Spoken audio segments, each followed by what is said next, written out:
Hello everyone, কেমন আছো তোমরা? তো আমি চলে এসেছি নতুন একটা ভিডিও নিয়ে তোমাদের কাছে। তো চলো তোমরা দেখতে থাকো। ভিডিওটি মায়াপুর নবদ্বীপ ভ্রমণ নিয়ে। তো মায়াপুরে আমরা আগেও গিয়েছিলাম, সেই কারণে আমরা এবার নবদ্বীপে আগে গিয়েছিলাম, তখন নবদ্বীপে যাওয়া হয়নি আমাদের।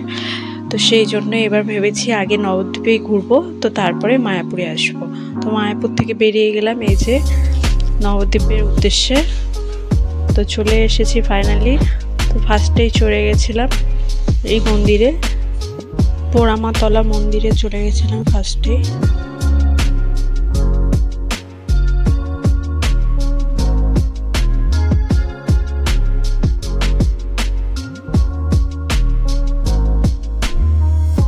তারপরে আমরা চলে গেছিলাম শ্রী চৈতন্য মহাপ্রভুর ৬০ ফুটের সেই মূর্তিটি দেখতে। এখানে একটা মিউজিয়ামেও করা ছিল, তো চলো তোমরা দেখো। মন্দিরটি খুবই সুন্দর ছিল। তোমরা যদি নবদ্বীপে যাও অবশ্যই এই মন্দিরটাই যাবে।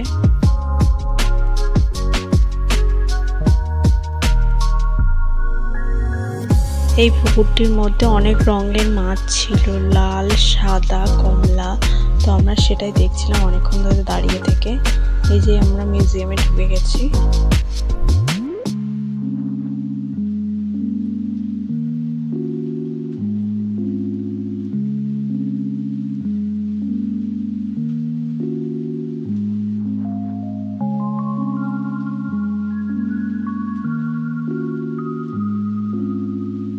তারপর আমরা চলে গেছিলাম নিমাইয়ের জন্মস্থান দেখতে।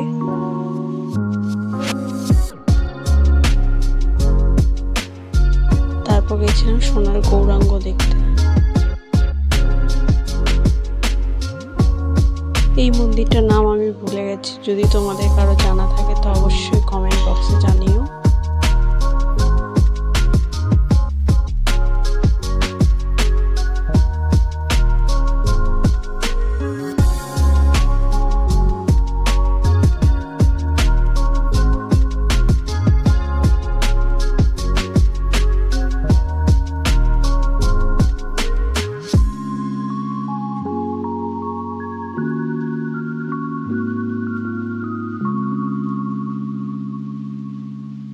এবার আবার মায়াপুরে ফেরার পালা।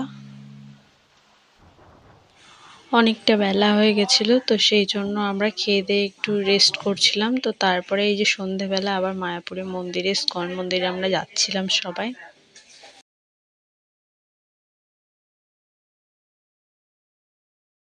ইস্কন মন্দিরে ফোন অ্যালাউ করে না, তোমরা তো সবাই জানোই।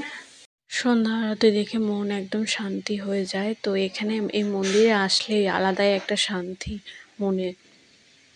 আমার তো খুব পছন্দের একটা জায়গা এই মন্দিরটি।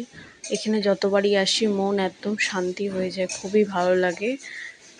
আজকের মতো এইটুকুনি। তো ভিডিওটি ভালো লাগলে অবশ্যই লাইক কমেন্ট করে দিও, শেয়ার করে দিও, চ্যানেলটি সাবস্ক্রাইব করে দিও। টাটা, দেখা হবে নেক্সট কোনো ভিডিওতে। সবাই ভালো থাকবেন।